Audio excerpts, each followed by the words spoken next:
পাহাড়ের কুয়াশার রহস্য। উত্তরবঙ্গের পাহাড়ি অঞ্চল কালিম্পং। চারদিকে উঁচু পাহাড়, ঘন জঙ্গল আর সারাদিন ভেসে বেড়ানো কুয়াশা। দিনের বেলা জায়গাটা যত সুন্দর লাগে, রাত নামলেই ঠিক ততটাই ভয়ঙ্কর হয়ে ওঠে। কালিম্পং থেকে একটু দূরে একটি ছোট গ্রাম ছিল, লোলেগাঁও। গ্রামটা খুব শান্ত, কিন্তু গ্রামের লোকেরা একটা রাস্তা এড়িয়ে চলত। ওটা ছিল পাহাড়ের ধারের একটি পুরনো রাস্তা। লোকেরা তাকে বলতো কুয়াশার রাস্তা, কারণ রাত হলেই ওই রাস্তায় হঠাৎ ঘন কুয়াশা নেমে আসে, আর সেই কুয়াশার মধ্যে অনেকেই অদ্ভুত জিনিস দেখেছে বলে দাবি করে। কেউ বলে সেখানে একজন মেয়ের ছায়া দেখা যায়, কেউ বলে রাতে কারো কান্নার শব্দ শোনা যায়। অনেক বছর আগে ওই রাস্তায় একটি ভয়ঙ্কর দুর্ঘটনা হয়েছিল। একটি গাড়ি পাহাড় থেকে পড়ে গিয়েছিল। গাড়িতে ছিল একটি পরিবার, বাবা, মা আর তাদের ছোট মেয়ে। দুর্ঘটনায় বাবা মা মারা যায়, কিন্তু সেই ছোট মেয়েটির লাশ কখনো পাওয়া যায়নি। তারপর থেকেই শুরু হয় অদ্ভুত ঘটনা। রাতে অনেক ড্রাইভার বলে তারা রাস্তার পাশে একটি ছোট মেয়েকে দাঁড়িয়ে থাকতে দেখেছে। সে হাত তুলে লিফট চাইত, কিন্তু কেউ গাড়ি থামালে মেয়েটা হঠাৎ অদৃশ্য হয়ে যেত। এই গল্পটাই শুনেছিল রোহিত। রোহিত কলকাতার একজন ইউটিউবার। সে ভৌতিক জায়গায় গিয়ে ভিডিও বানায়। একদিন সে তার দুই বন্ধু সৌরভ আর অনিককে নিয়ে কালিম্পং ঘুরতে গেল। তারা পাহাড়, জঙ্গল আর পুরনো জায়গাগুলো নিয়ে ভিডিও বানাচ্ছিল। একদিন সন্ধ্যায় তারা একটি ছোট চায়ের দোকানে বসেছিল। সেখানে এক বুড়ো মানুষ তাদের সেই কুয়াশার রাস্তার গল্প বলল। বুড়ো লোকটি ধীরে বলল, রাতে ওই রাস্তায় যেও না, ওখানে ভালো কিছু নেই। রোহিত হেসে বলল, কাকা, আমরা তো ভূতের গল্পের ভিডিওই বানাই। বুড়ো লোকটি চুপ করে তাদের দিকে তাকিয়ে রইল। তারপর ধীরে বলল, যদি যাও, কুয়াশার মধ্যে কারো ডাক শুনলেও থামবে না।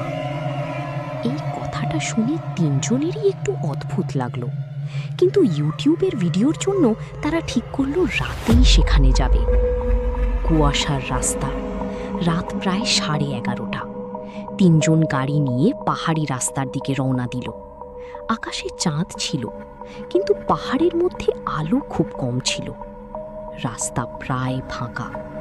কিছু দূর যাওয়ার পর হঠাৎ চারপাশে ঘন কুয়াশা নেমে এলো। সামনের রাস্তা ঠিকমতো দেখা যাচ্ছিল না। অনেক বলল, এই কুয়াশাটা খুব অদ্ভুত লাগছে। সৌরভ ক্যামেরা চালু করে বলল, বন্ধুরা, আমরা এখন সেই কুয়াশার রাস্তায় আছি। হঠাৎ গাড়ির সামনে কিছু একটা নড়ল। রোহিত ব্রেক কষল। গাড়ির হেডলাইটে দেখা গেল রাস্তার পাশে একটি ছোট্ট মেয়ে দাঁড়িয়ে আছে। সে সাদা একটা পুরনো জামা পরেছিল, তার চুল এলোমেলো। মেয়েটা ধীরে হাত তুলল, যেন লিফট চাইছে। তিনজন একে অপরের দিকে তাকালো। সৌরভ ধীরে বলল, ওটা কি সত্যি? রোহিত বলল, হয়তো গ্রামের কেউ। সে গাড়ি ধীরে মেয়েটার কাছে নিয়ে গেল, কিন্তু ঠিক তখনই কুয়াশা আরো ঘন হয়ে গেল। হেডলাইটের আলো ম্লান হয়ে গেল, আর কয়েক সেকেন্ড পর মেয়েটা নেই। সে একেবারে অদৃশ্য। অনেক ভয়ে বলল, এইটা ঠিক না, আমাদের ফিরে যাওয়া উচিত। কিন্তু রোহিত বলল, না, আমরা একটু সামনে যাই।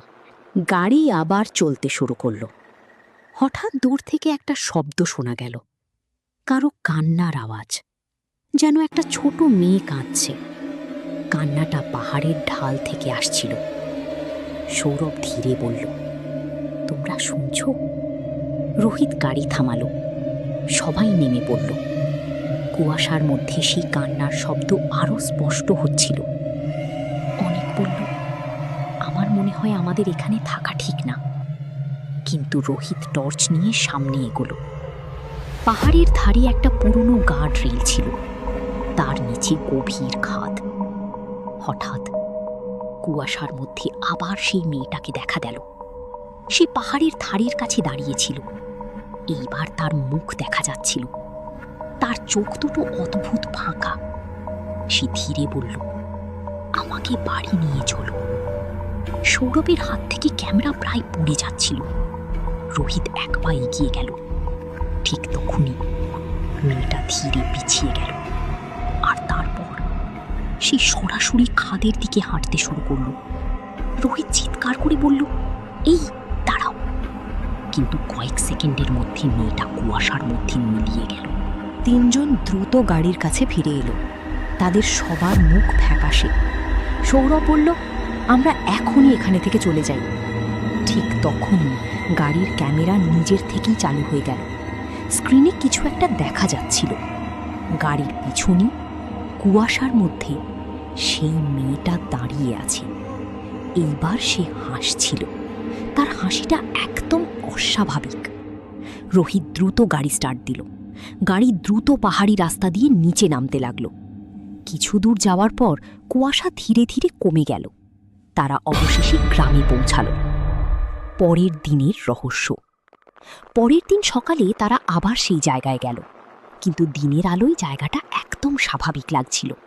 কুয়াশা নেই, ভয়ের কিছু নেই। শুধু পাহাড়ের ধারে একটি পুরনো ভাঙা গার্ডরেল, আর তার পাশে একটি ছোট পাথরের ফলক। সেখানে লেখা ছিল রিয়া, 2011। তারা বুঝতে পারল, সম্ভবত সেই দুর্ঘটনায় মারা যাওয়া ছোট মেয়েটির নাম ছিল রিয়া। আজও নাকি পাহাড়ি ড্রাইভাররা বলে, রাতে কুয়াশা নামলে সেই রাস্তায় একটি ছোট মেয়ে দাঁড়িয়ে থাকে। সে লিফট চায়, আর কেউ থামলে সে ধীরে বলে, আমাকে বাড়ি নিয়ে চলো। কিন্তু সেই বাড়ি আর কখনো কেউ খুঁজে পায় না। চাও হলে আমি তোমাকে এর সাথে আরও বানিয়ে দিতে পারি।